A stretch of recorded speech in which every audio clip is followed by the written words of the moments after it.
Assalamualaikum warahmatullahi wabarakatuh. Alhamdulillahi rabbil alamin wa bihi nasta'in ala umuri dunya waddin. Wassalatu wassalamu ala asyrafil anbiya'i wal mursalin sayyidina wa maulana Muhammadin wa ala alihi wa ashabi ajma'in, amma ba'du.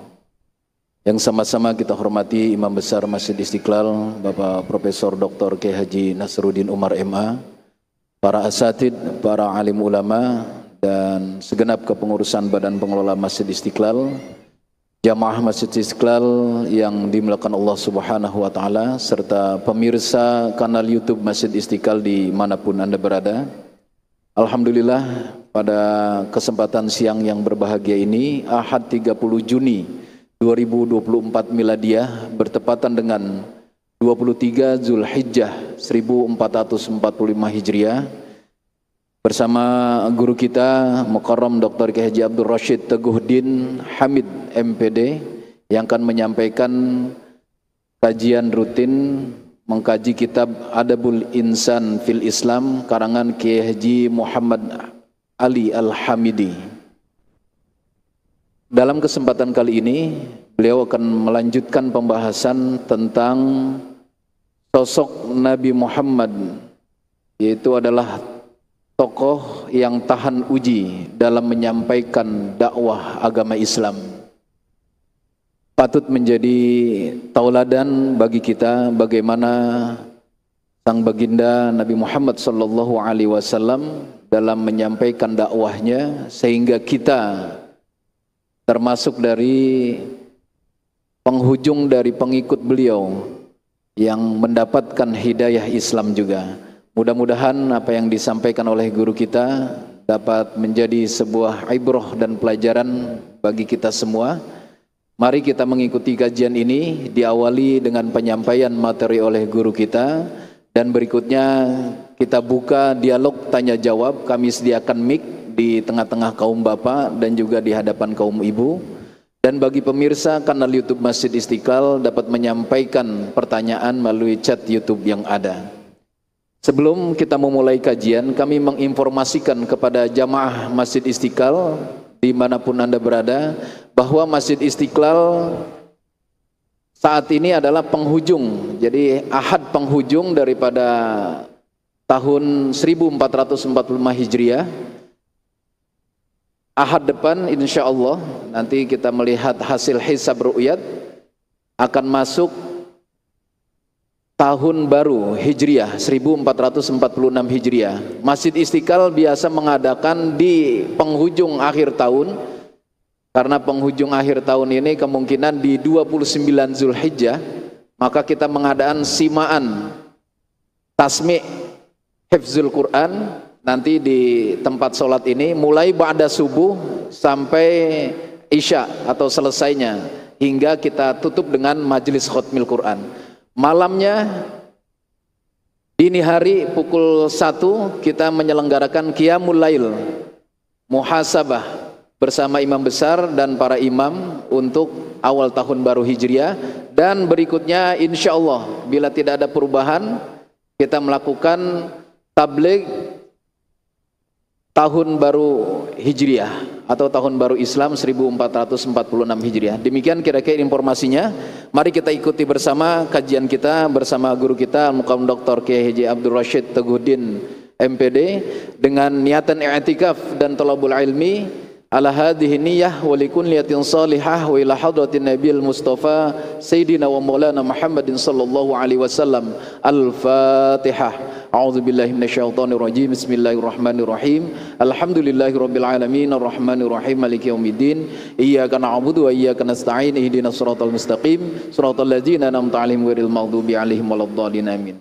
Kepada Mukarram Dr. Kiai Haji Abdul Rashid Teguhdin MPD, waktu dan kesempatan kami persilakan dengan segala hormat.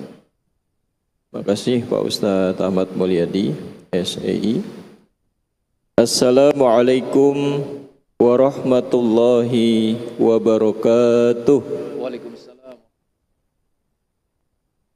Assalamualaikum warahmatullahi wabarakatuh.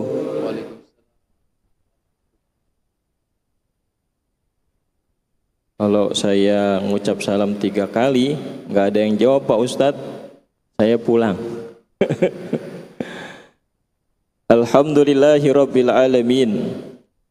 Wassalatu wassalamu ala asyrafil anbiya'i wal mursalin sayyidina wa maulana Muhammadin wa ala alihi wa sahbihi ajma'in, amma ba'du.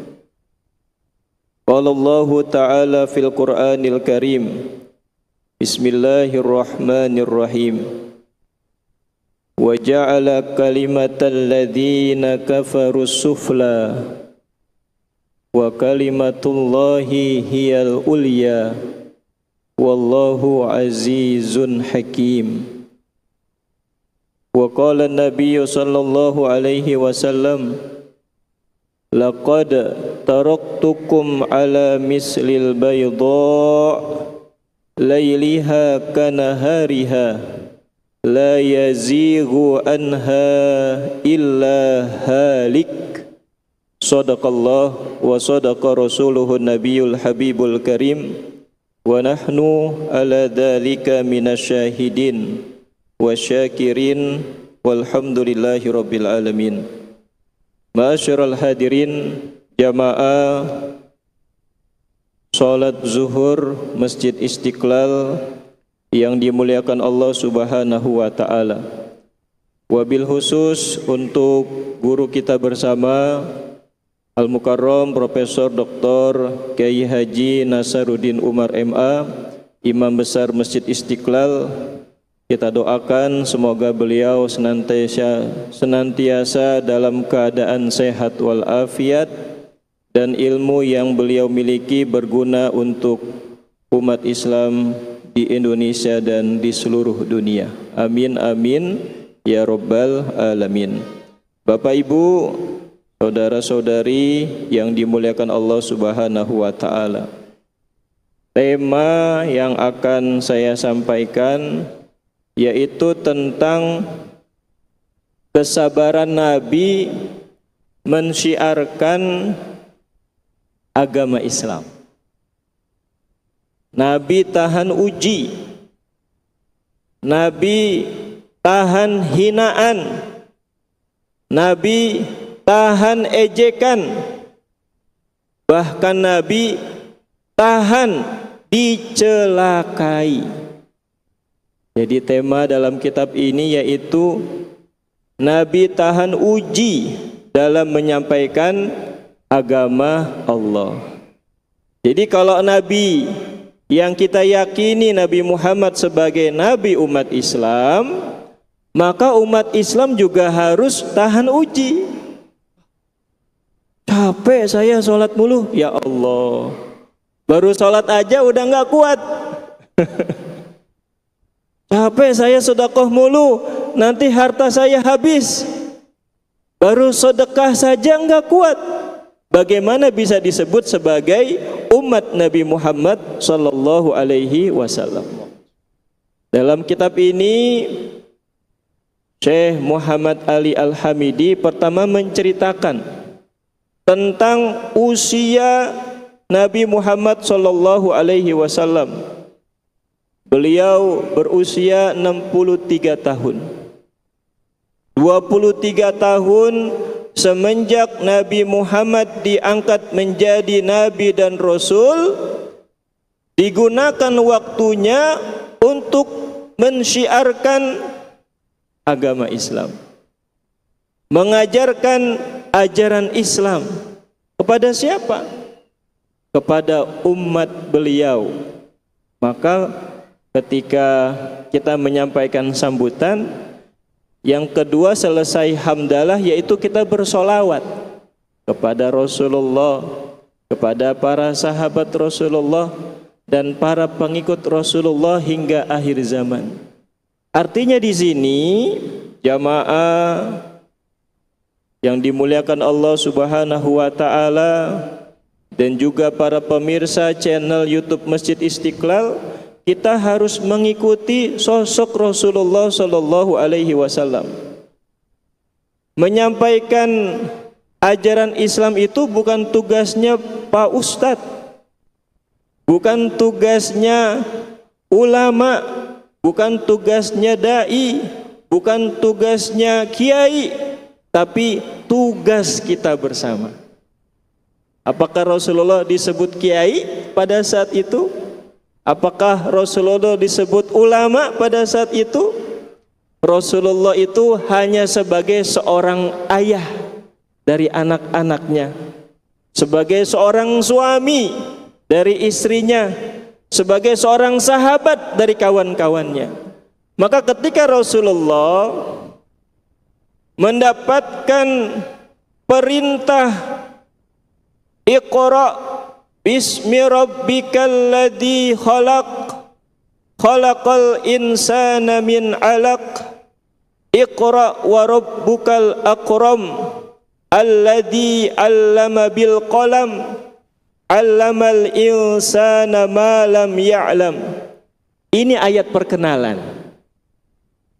Enggak langsung tiba-tiba Allah berikan banyak surat kepada Rasulullah, tetapi Allah memperkenalkan melalui malaikat Jibril bahwa engkau Muhammad diutus menjadi seorang rasul. Itu mulai tugas beban Rasulullah. Bagaimana ajaran Islam ini tidak hanya pada dada saya saja, tetapi harus di dada setiap umat Islam.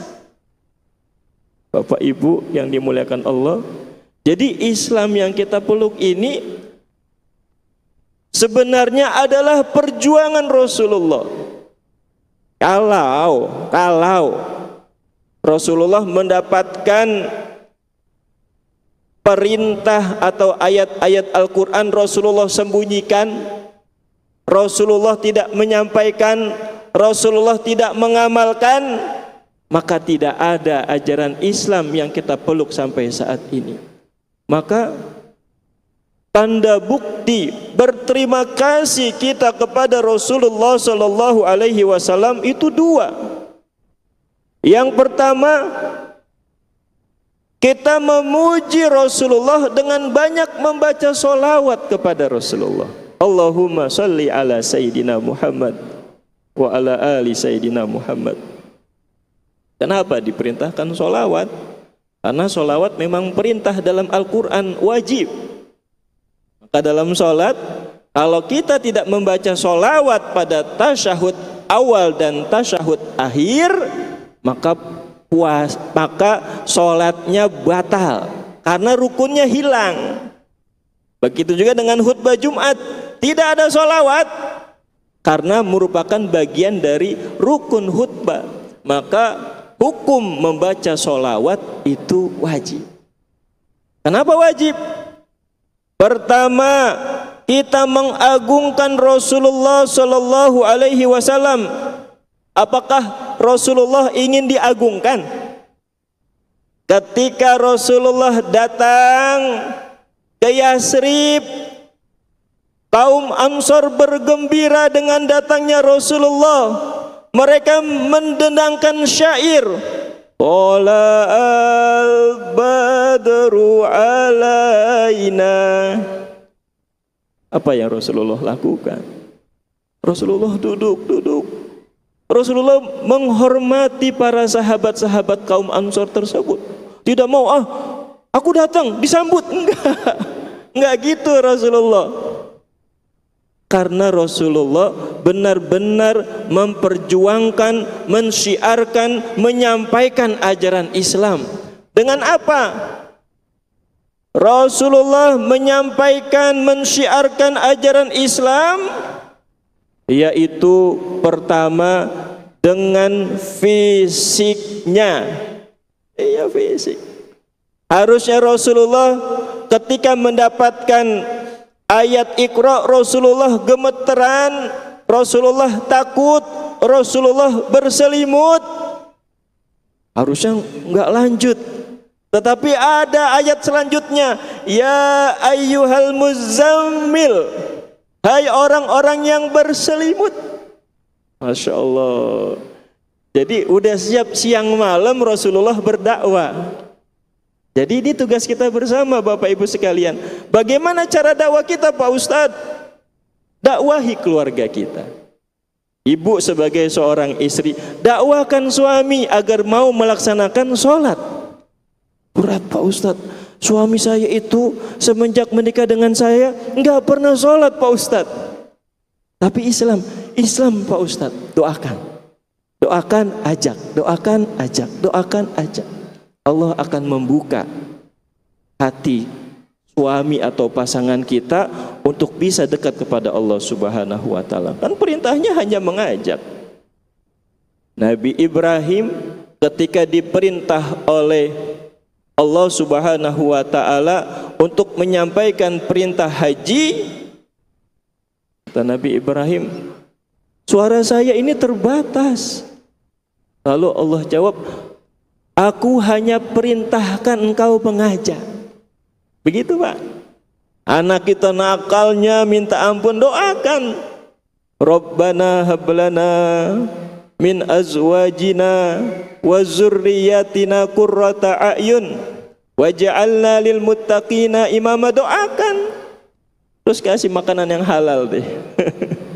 Insya Allah anak kita soleh-soleha Pak. Jadi dakwah yang Rasulullah lakukan sehingga ajaran Islam bisa sampai ke negeri kita ini karena perjuangan Rasulullah tahan uji. Ya Pak, Ibu yang dimuliakan Allah, Rasulullah ketika mensyiarkan ajaran Islam dijauhi Pak. Pamannya yang bergembira dengan lahirnya Muhammad, ketika tahu Nabi Muhammad menyampaikan ajaran baru menurut mereka, pamannya jadi musuh. Abu Lahab, Abu Jahal jadi musuh. Orang yang di dekat beliau jadi musuh. Ini konsekuensi kita Pak. Ketika kita menyampaikan kebaikan, ketika kita menyampaikan kebenaran, dijauhi oleh masyarakat, dibenci oleh masyarakat, konsekuensi. Kita harus siap menerima. Yang terpenting adalah bagaimana kita sabar untuk menyampaikan ajaran Islam tersebut. Jadi selain Rasulullah menyampaikan dengan fisik beliau, beliau juga menyampaikan dengan harta beliau. Benar-benar untuk dakwah Pak. Oh, apa Nabi Muhammad bikin pesantren? Enggak bikin pesantren. Ngajarin sahabat di Masjid Nabawi. Ada ayat Al-Quran disampaikan Allah melalui Jibril kepada Nabi Muhammad, disampaikan kepada para sahabat. Lalu sahabat bertanya, langsung turun ayat lagi, terus seperti itu. Sehingga Rasulullah ketika menyampaikan ajaran Islam itu dilingkari oleh para sahabat yang banyak menghafal Al-Quran dan menghafal hadis. Jadi ketika kita mengajak seseorang itu dengan badan kita Pak, dengan suara, nak bangun nak, sholat subuh nak, sholat di masjid nak, belajar yang pintar nak, ngaji nak, ajak aja. Kamu sholat gak? Oh jangan, anak kita bukan binatang, jangan dipukulin. Jangan dipukul, cukup mengajak saja. Apakah Rasulullah ketika mengajak bangsa Arab jahiliyah pada saat itu dengan fisik? Tidak dengan fisik, tapi dengan mengajak, dengan kelembutan akhlak beliau. Ada satu kisah seorang Yahudi buta bencinya dengan yang namanya Muhammad, tetapi orang yang benci itu setiap datang, orang yang membenci itu selalu menyuapi Yahudi tersebut, dikasih gandum. Bahkan dikisahkan itu Rasulullah agar gandum itu lebih gampang dikunyahnya. Ketika tahu siapa Nabi Muhammad, sangat mulia akhlaknya atau budi perilakunya, akhirnya Yahudi tersebut masuk Islam. Jadi gitu caranya Pak. Rasulullah tahan uji. Yang kedua, wa innaka la ala khuluqin adzim. Dan sesungguhnya engkau Muhammad memiliki akhlak yang sangat mulia atau sangat besar. Jadi selain beliau ditopang dengan keberanian, tahan uji, tahan diledek, dan yang kedua beliau sangat santun. Beliau sangat menjaga perilakunya, bagaimana penghormatan beliau kepada orang yang lebih tua. Ya, ketika Hajar al-Aswad dipindahkan karena ada perbaikan Ka'bah, itu Rasulullah sangat menghargai kepala suku. Rasulullah enggak langsung pegang, dipindahkan taruh di Ka'bah, tetapi dipanggil kepala sukunya siapa saja. Ayo kita bareng-bareng bawa. Tuh, Masya Allah. Jadi ketika kita ingin menyampaikan kebenaran, yang kita lakukan yang terbaik adalah bagaimana kita menyampaikan dengan akhlak yang mulia. Insya Allah Bapak Ibu, saudara-saudari yang dimuliakan Allah Subhanahu wa Ta'ala, ketika kita berhasil menyampaikan dakwah, menyampaikan ajaran Islam kepada orang-orang yang kita sayangi dan dia mengamalkannya, itu investasi akhirat kita tidak akan terputus, Pak. Ini sekarang orang lagi banyak investasi, Pak. Investasi dunia, tapi dia lupa untuk investasi akhirat apa yang harus disiapkan. Ya, baik Bapak Ibu sekalian, mungkin cukup, sudah sekitar 20 menit. Semoga apa yang saya sampaikan saya dapat amalkan, baiknya dari Allah Subhanahu wa Ta'ala dan buruknya dari kealfaan diri saya sendiri. Terima kasih. Saya serahkan ke Bapak Ustadz Ahmad Mulyadi. Terima kasih kepada guru kita yang sudah menyampaikan tentang tema Nabi, sosok yang tahan uji dan tangguh dalam menyampaikan dakwah ajaran Islam. 23 tahun perjalanan dakwah beliau, tentu tidak sedikit berbagai ujian di dalam dakwah beliau. Ajaran yang disampaikan kepada seluruh umat manusia, kemudian juga kepada para sahabat, diterima, dihafalkan, kemudian diamalkan hingga membentuk sebuah peradaban. Dan sebagaimana beliau saat hijrah ke Yasrib disambut dengan penuh gegap gempita, dan bagaimana kita menghormati beliau dengan segala jasa dan perjuangannya sebagaimana diajarkan di dalam Al-Quran, yaitu kita bersalawat kepada beliau, memperbanyak salawat. Kemudian bagaimana beliau sebagai pribadi yang tangguh, akhlaknya yang mulia, dan juga menjadi tauladan bagi kita semua. Itulah gambaran tentang sosok pribadi yang menjadi contoh hingga ajaran Islam itu menjadi kuat dan mudah untuk dipelajari dan diikuti. Terima kasih. Kami persilahkan kepada jamaah yang ingin bertanya.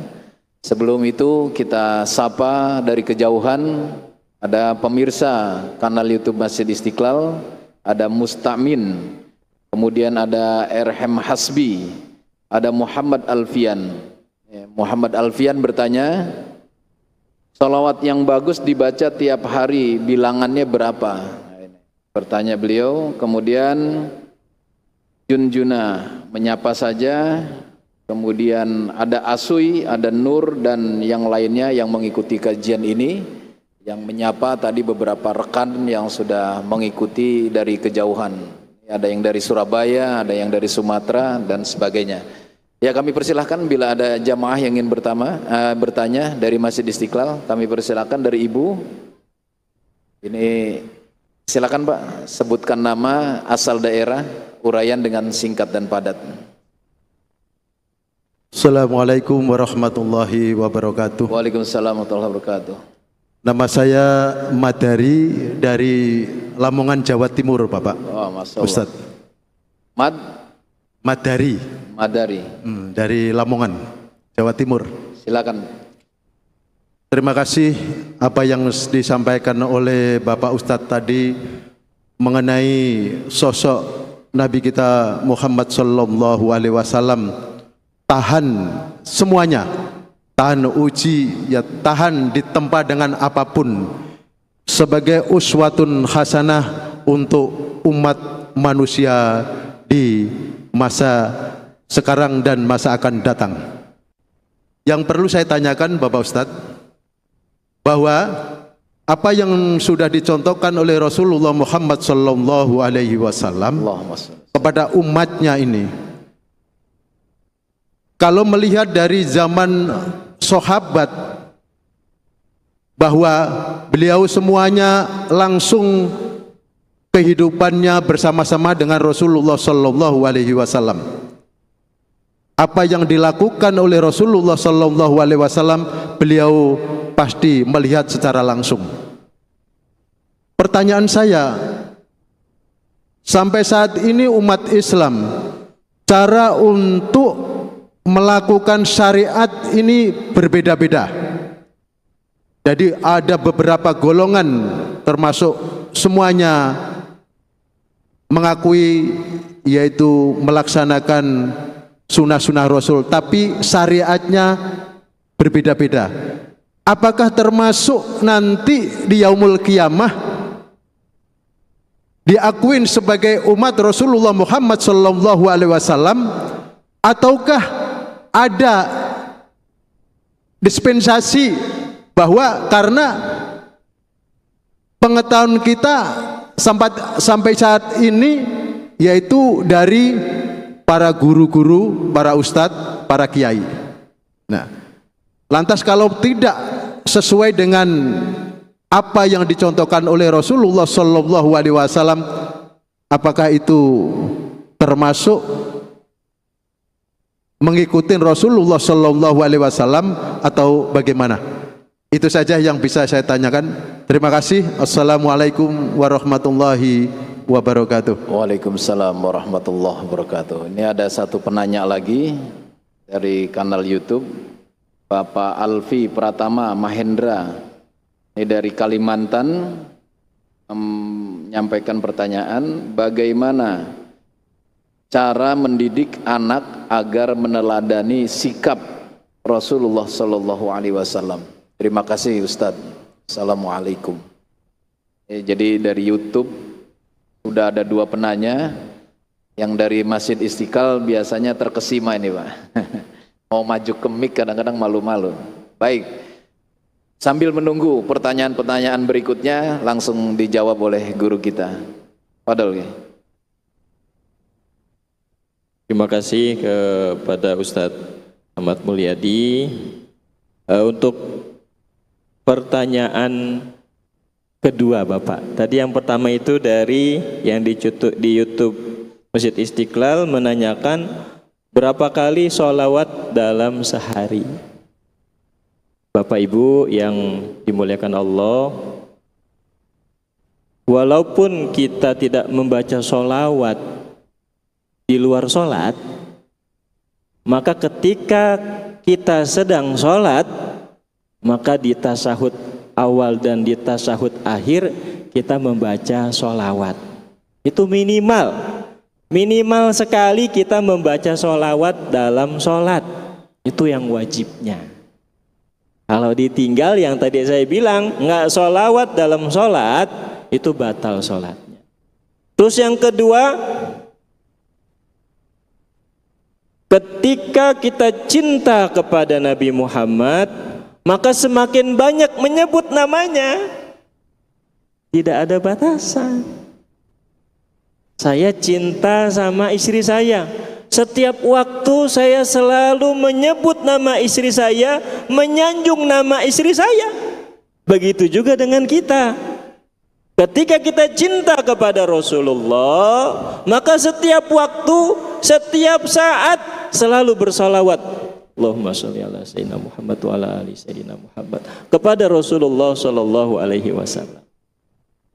Minimal berapa Pak Ustadz? Seperti kita mengikuti Rasulullah, Rasulullah mengajarkan jangan putus untuk membaca istighfar setiap hari sebanyak 70 atau 100 kali. Istighfar itu hubungan hamba kepada Tuhannya. Maka hubungan umat kepada nabinya membacanya 70 atau 100 kali dalam sehari. Itu yang minimalnya, di luar yang wajib tadi. Kalau mau baca 1000, Masya Allah, semakin kita mengingat Rasulullah, maka Rasulullah akan mengingat kita. Ini nanti di luar bagaimana kita menjalankan sunnah ya Pak. Ini yang pertama, bagaimana umat cinta kepada Rasulnya, perbanyaklah membaca sholawat. Itu yang pertama. Yang kedua, pertanyaan dari Pak Madari. Pak Madari dari Lamongan. Yang terkenal itu di Lamongan soto Lamongan ya Pak. Masya Allah. Pernah coba Pak Ustadz? Seger itu soto Lamongan. Pertanyaannya, ini pertanyaannya sangat luar biasa. Tetapi kalau saya menjawab dari sisi syariat, nanti ketemunya di fikih Pak. Saya hanya menjawab bagaimana umat agar bisa mencontoh Rasulullah. Bagaimana sih cara Rasulullah berakhlak, beradab kepada orang yang lebih tua? Ini dari sisi adab Pak saya Pak. Dari sisi hubungan sesama manusia. Tidak dari sisi bagaimana cara beribadah Rasulullah nanti diikuti oleh umat-umatnya, kok versinya beda-beda. Tidak seperti itu. Semuanya diterima insya Allah. Selama dia meyakini Allah sebagai Tuhannya, Nabi Muhammad sebagai nabinya, dia menjalankan kebaikan, terutama rukun Islam, maka dia akan masuk surga. Nanti versinya ada yang golongan A, golongan B, golongan Z. Selama mereka masih berkeyakinan dengan Allah sebagai Tuhannya, Muhammad sebagai nabinya, insya Allah masuk surga. Insya Allah bersama dengan Rasulullah Shallallahu Alaihi Wasallam. Nabi Musa Pak, yang bukan umat Nabi Muhammad, ingin menjadi umat Nabi Muhammad. Karena apa? Nanti surga itu yang didahulukan adalah umat Nabi Muhammad Pak.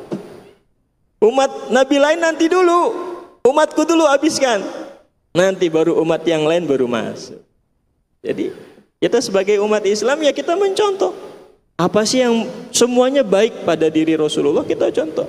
Cara ibadah Rasulullah kalau kita mampu kita laksanakan, kalau kita nggak mampu yang wajib-wajib saja. Itu yang dititik beratkan kita sebagai umat Islam, agar kita tidak berpecah belah, kita bersatu aja Pak. Yang sholat subuh ada yang nggak pakai kunut, tetap sholat jamaah.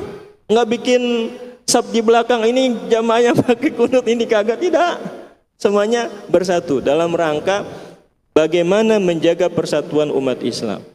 Itu yang ditekankan, bahwa kita sebagai umat Islam menjalankan apa yang Rasulullah sampaikan kepada sahabat, lalu sahabat kepada para tabi'in, terus dibawanya sampai para ulama, ada imam mazhab.